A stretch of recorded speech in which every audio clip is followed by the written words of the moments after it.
fill in the blank, you're not getting any younger, so get more dogs.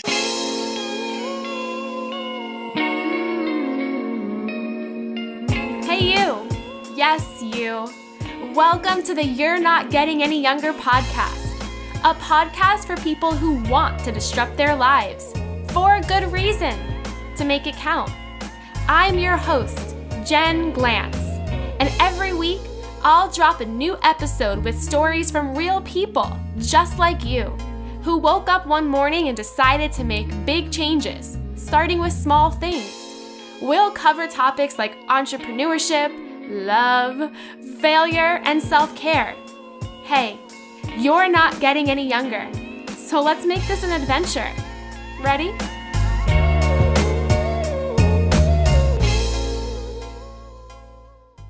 Hey any youngers, it's me, Jen Glantz. I'm recording this intro from the freezing cold New York City. It is 5 degrees outside right now. I'm currently wearing 3 turtlenecks, underneath that a long sleeve sweater, underneath that a tank top and a sports bra. I have about 2.5 pairs of pants on, 3 pairs of socks on, and these really clunky boots that are trying to keep my toes from getting frostbite. It is cold. I have a feeling you're probably tuning in from somewhere that's also really cold, and to that I say let's both just keep thinking warm, summery thoughts. I've had such a crazy week. I came to New York for a couple days to teach workshops. I've had 14-hour days where I've had maybe 20 minutes in between different workshops I've been teaching. So it has been super hectic, super crazy. I finally finished the week and I went to my favorite pizza place in New York City. I got the biggest pizza that I could figure out how to eat. I also treated myself to a soda, which is so outside of something that I would do. And I just sat there and took a bunch of deep breaths. And I'm trying right now to push out all of the craziness from the week and spending this night tonight unwinding and relaxing. It's been a really cool week because I got to see 2 listeners of this show in person, Sharon and Olia.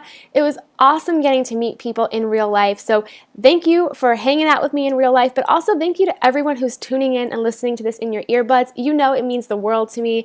Please, please, please come hang out with us in the You're Not Getting Any Younger Facebook group. Tell me what kind of episodes you want more of. Tell me what you want me to talk about. I am completely here for you. Speaking of social media, I want to talk about how it's making me really, really sad. I feel like every time I go on Facebook, I go on LinkedIn, I go on Instagram, even my old MySpace account, just kidding, but sort of not.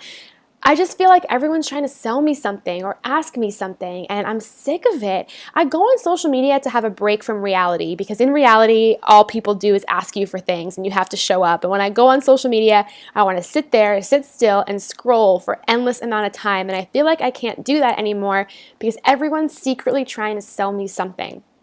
I check my DMs and there's people there who I haven't spoken to in so many years asking me if I want to buy this or do that. And it's crazy. I actually had someone leave me a voicemail who I've only maybe spoken to 5 times in my life, and this was probably 10 plus years ago, and she left me a voicemail basically trying to sell me something, and it was crazy because I just feel like social media is not a place for our friends anymore. It's just a place to feel like we're all sort of pretending. The other thing that bothers me about social media is that people aren't honest. There's so many times I've hung out with people who tell me about all these struggles they have in their life, or they tell me how their relationship is not going well, and I feel bad for them. And then an hour later, they post something on social media that makes it look like everything is just more than fine. And it's crazy. It's like we all turn to social media to paint a picture that's not true. And it's why? Why are we doing that? Because the thing is, when we do that, we convince people that we are okay, that we are perfect, that we are living that dream life. And then when we need them, when we want them to show up in our life and talk to us and be there for us, there's a huge contradiction. They're like, I didn't know anything was wrong because you seem to be fine. I'll be the first to say I'm guilty of this. I don't air all my dirty laundry on social media, and I'm not saying that you should. But I am saying to be a little bit honest here. I was hanging out with a friend, Rachel, a couple of weeks ago, and I saw her after not seeing her for a while, and she sat me down and she's like, man, you seem really sad on social media. And I thought, sad? Like, no, I'm not trying to be sad. I'm trying to be real. I really do try to use social media to show that my life, even though it seems glamorous, I travel all the time, I'm bridesmaid for hire, I do all this stuff, it's not rainbows and butterflies. It's not even the least bit glamorous of the sound bites you hear of my story. My life is also deeply rooted with secrets and pain and just mess. So much mess, you wouldn't even believe me if I tried. Some of the mess is stranger than fiction, my friends. But I try to show as much as I'm comfortable showing, because I think the worst feeling out there is that you think your life is, because I think the worst thing you can do is make your life look like it's perfect when you're secretly sitting alone in Starbucks crying into a paper napkin. I just find that I have maybe lost a lot of people in my life because for the past couple of years I have maybe tried to portray a little bit of perfection, and now that I'm not anymore, I find that it makes it easier not only for me to reach out for help when I go to a friend, but also to inspire other people to realize, like, it's okay not to be perfect all of the time. It's okay to post a picture with a blemish on your face, or, not looking 1,000% airbrushed. It's okay to write a caption that today you had a tough day. It's okay to admit that you're scared. Social media is making me sad because I feel like when people aren't selling, they're pretending. And the truth about pretending is that it's only fun when the audience knows it's fake. It's so dangerous when the audience believes you. And I feel like that's what's happening. I'm sad because I believe, and I'm sad because I'm wondering what's really going on when all I see are people selling me things or telling me things about how great their life is all of the time. And don't get me wrong, I hope that your life is 1,000% great every day. But I also know that sometimes when it's not, when it's the worst, that's when you pretend the hardest. And I just want you to know, it's okay to stop pretending. It's okay to let people know you're a humbug, and then let them know that you're a person with emotions and scares and scars and good days and bad days. Everyone has good days and bad days, even if you're mostly seeing just their good. Just know you're not alone in your bad. You're not. That's my rant for this week. I guess I'm getting all fired up about social media, and at least it's keeping me warm in New York City till I head out of this place. But my dear friends, just know I appreciate you, and I'm here for you, and I love you even if you are the least bit perfect, because neither am I. Coming up, you're going to hear from Leigh Isaacson, the co-founder of Dig, a dating app for people who love dogs. On the show, we talk all about dating app behavior, how Leigh and her sister decided to create a dating app when they knew nothing about apps, technology, or anything like that, how to celebrate your tiny little baby steps of success, the crazy way that Leigh met her fiance, and yes, it was on a dating app, and yes, it will give you hope, and the kinds of things that you should know about being on a dating app if you're scared of them, tired of them, or just plain old sick of them. Leigh also gives great dating advice. She says, don't let go of what you truly care about when you're looking for your match. I love it. I think you will too. And as always, if you have about 20 seconds, please, please, please leave us a review on iTunes. It helps the show out so much so that more people can find it, listen to it, and love it. I can't wait to keep this show going for you. Enjoy! What was one of your worst, weirdest, or funniest dates that you've ever been on in your life? I might want to deflect a little bit because I like sharing this story about my sister. Yes. She was dating a guy for a little while, and it's the reason we started our business is how bad this went. He didn't want her dog in his apartment, and he would put towels down on the couch so the dog didn't touch anything. And you're about to learn a whole lot about me, but a lot of it revolves around dogs and how much we love them and the joy they bring us and the people around us. And so that actually made such an impression on us that we started an entire business around it. Okay, that is wild, because if you are an animal lover, something like that is enough to make you just think to yourself, whoa, like if my dog is not welcomed, I don't feel welcomed either. Was that a deal breaker for her? Absolutely. And I do want to stress like this guy wasn't the worst guy, right? It was just a compatibility issue. But it also comes down to your lifestyle, your choices, and not giving in to what other people want, not letting go of what you truly care about in order to find a match out there. The perfect match is going to be, in correlation with you, in sync with what you love, and your lifestyle. So it ended up certainly being a deal breaker, but started us on a new journey. Oh, for sure. I mean, I have those too. I am such a big pizza lover, and I've been on dates with guys who are like, pizza is so awful. I would never eat it. It's not my thing. And I know that sounds crazy to not like a person for that kind of comment, but then it's like, well, that's a huge part of my life, just like perhaps a dog would be to somebody else, or, a certain activity or hobby. Completely get that. Before you started a dating app, I want to talk about your experience with dating apps. Were you on a lot of them? Did they ever interest you? Or were you so fed up with the ones out there that you thought, maybe I can create something completely different?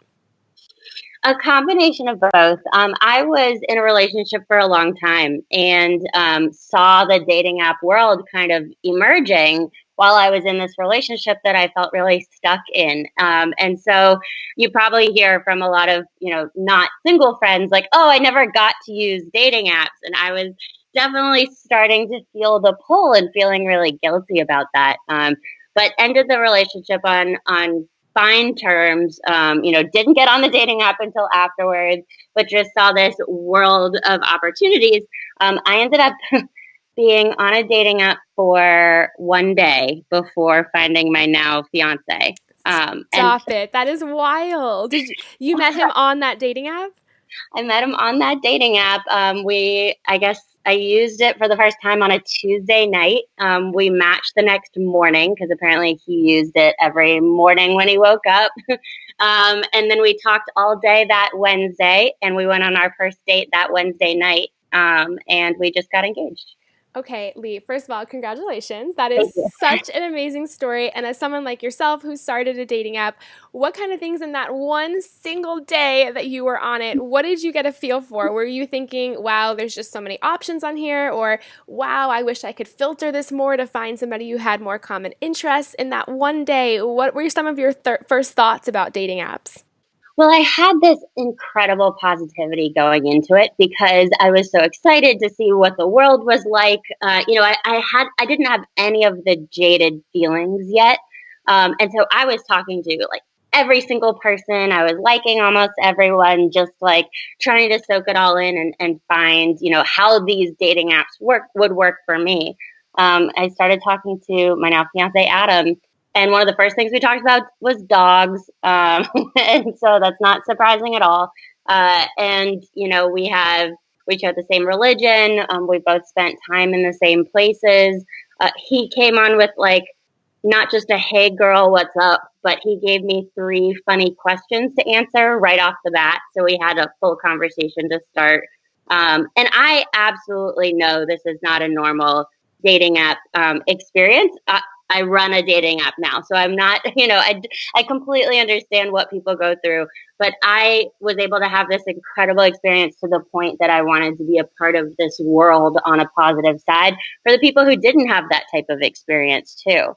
My sister's my co-founder, and she's been using dating apps, and I'm really hoping she finds someone on Dig. But she uses a few different ones, and we're able to take a look at how people use different ones, what attracts people to some and others, and it really comes down to understanding yourself and what would make you compatible with someone else, and making sure that's at the forefront.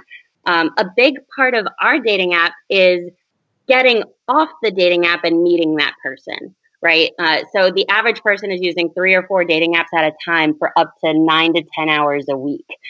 We really want people to take that next step and plan the date. So let's talk about Dig, the dog person's dating app. What made you and your sister originally decide, okay, we're going to create this, we're going to launch it? Walk me through that thought process. Sure. My background is a little bit all over the place as well. I was a TV reporter for a long time. I worked in Namibia and Southwest Africa, in Syracuse, New York, down here in New Orleans. And Then I ran a profit for coastal conservation. I got my master's in Homeland Security and Emergency Response Management, and I started teaching at Tulane University, Introduction to Journalism and Media, Terrorism, and Disasters. I completely understand that's a jumble of words and a crazy background to then turn to a dog person's dating app. But what it showed me when I was taking a look at all the changes I was making in my life is that I love storytelling. I love to get the word out. Dogs are just a common thread throughout my life, no matter what, whether it's on the side or in my classes or whatever it may be. And I knew that I had all this energy and curiosity to go in and start something related to something I truly cared about. At the same time, I am the world's luckiest person because my sister had kind of been going through the same thought process. She's in art direction, big agencies throughout New York. She's worked throughout LA. And she, really had wanted to take the step of not working for other people and working for herself. And she's my favorite person in the world. So together we decided this would be an incredible team. We like to say that she makes things look good, I make things sound good. And so we knew we had a really great opportunity once we brought our technical team in to really get the word out and start this incredible journey together. Was it hard at first, since neither of you had that background in either, the pet industry or the tech industry, to say, let's sit down and figure this out? Did that mean you had to sit down and figure out what both of you were good at and then find out who you can hire for help in areas that you weren't good at? How did that go? You totally hit the nail on the head. You have to take an incredible, introspective look at what you're truly good at and be honest with yourself. And that's why going into business with your sister, if I'm not honest with myself, she's going to be honest with me about it. And so we really knew from the start what we were good at, what we had to figure out and learn, and what we weren't comfortable learning, and knew that we had to bring people on. From the beginning, I started working with mentors. I applied for accelerator programs. We worked with groups both in New Orleans and Boston, the entrepreneurship community. I knew from the start that we wouldn't be able to do this alone, and also that we didn't have to. And so that's been a huge jumping off point for us, is being able to lean on and learn from other people in our communities. What do you think has been the biggest learning experience so far launching this dating app? People tell you that you shouldn't celebrate the high highs too much, and you shouldn't get down on yourself for the low lows too much. And I went in, trying to think like a robot like that. I know that there's a big benefit in not getting too excited, but I think you really should go ahead and celebrate the highs. It is so motivating, so fun. You get so much more enthusiasm. And, your highs will change. The first time we hit 100 users a day, after we launched the app, we were celebrating. Obviously, your milestones change as you grow, but celebrating each one of those milestones as much as you want and not having to worry about when that next low or drop off is going to come. For me, that's been extremely motivating. I like that, because a lot of people will say, don't celebrate too soon. You never know what's going to happen. But you're so right. If you're not celebrating the first 100, then you're not even going to celebrate the first 1,000 or 10,000 or 100,000, because you're going to be so stuck on always wanting more. So I think that's a very positive and amazing mindset to have. When you both had this idea, which started off as just a simple idea, I'm guessing you put down on paper, how did you figure out, okay, there's a need for this is going to work, and dog people out there are absolutely going to fall in love with it? Did you test this idea out? Did you ask people? How did you confirm that this is a good idea?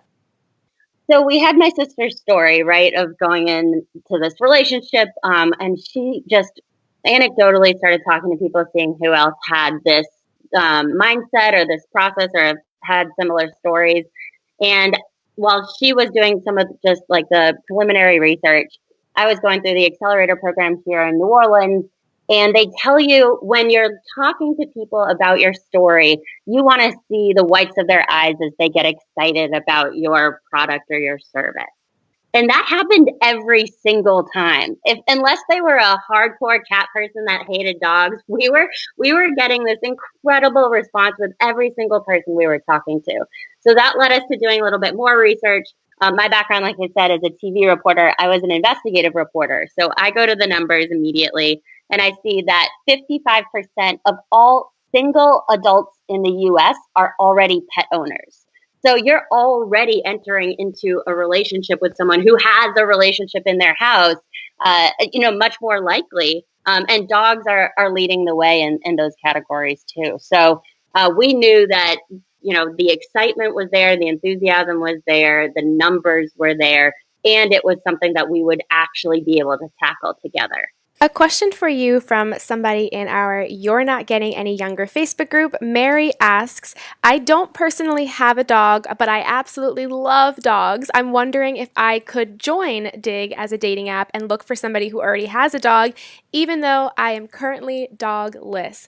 Leigh, is that okay? Are you going after people who only are dog owners for this app, or is it just dog lovers in general? I'm so glad you asked that question. Half of our users do not have dogs yet. And you can filter and look for someone with a dog or without a dog.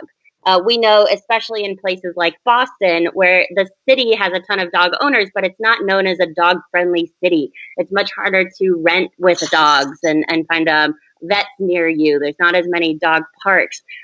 There's a lot of places where there's dog lovers, everywhere you turn, but people don't have dogs yet.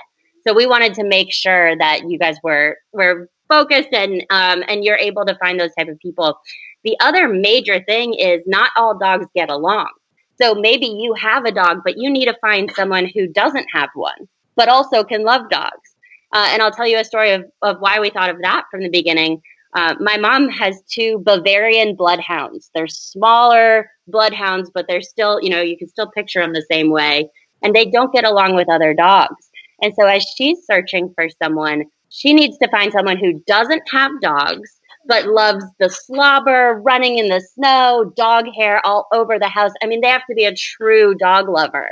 And so we made sure from the beginning that we were, addressing these concerns and real compatibility issue sides of the dating app. That's so smart. And it's also good that it's open to people who just like dogs in general, because there's so many of those people who can't have one right now for themselves, but do love them and love people who have them, which is great.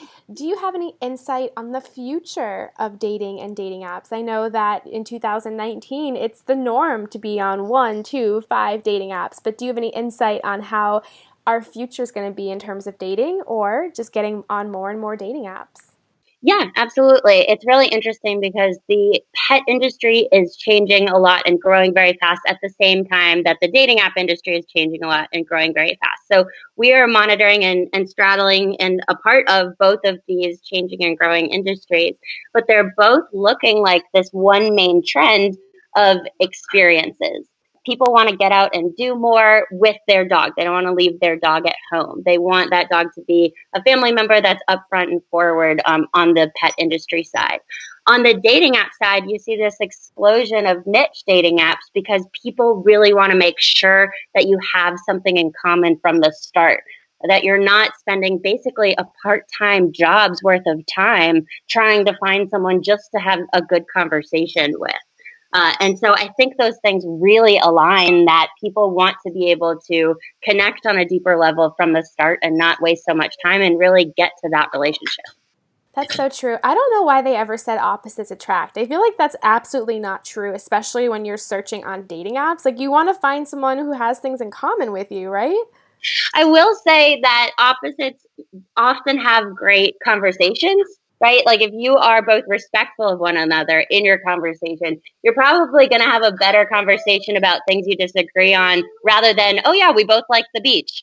Well, yeah, that's, check, move on type of thing. So maybe not complete opposites, but bringing in some different perspectives and different lifestyles, as long as you do respect each other and have that common thread. I think, there's some truth there.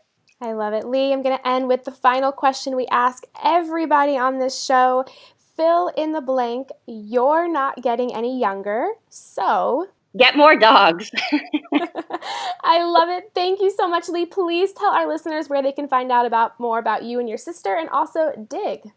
Absolutely. You can look for us online at digdates.com. We're also on Instagram and Twitter at digdates. And we are available for free on the App Store and on Google Play. Just search Dig, the dog person's dating app. Amazing, Leigh. Thank you so much. Awesome. Thanks so much, Jen. Hey, you. Thank you for listening to the You're Not Getting Any Younger podcast. There are hundreds of thousands of pods out there, so thank you for listening to this one. You can find the show notes for this week's episode up on our website, anyyounger.com. Subscribe, rate, and review the You're Not Getting Any Younger podcast on iTunes so that other ears around the world can listen too. Oh, and join our secret You're Not Getting Any Younger Facebook group, where over 1,000 people are talking about how to disrupt their lives, for good reason, to make it count. Until next week, all my love, Jen Glantz.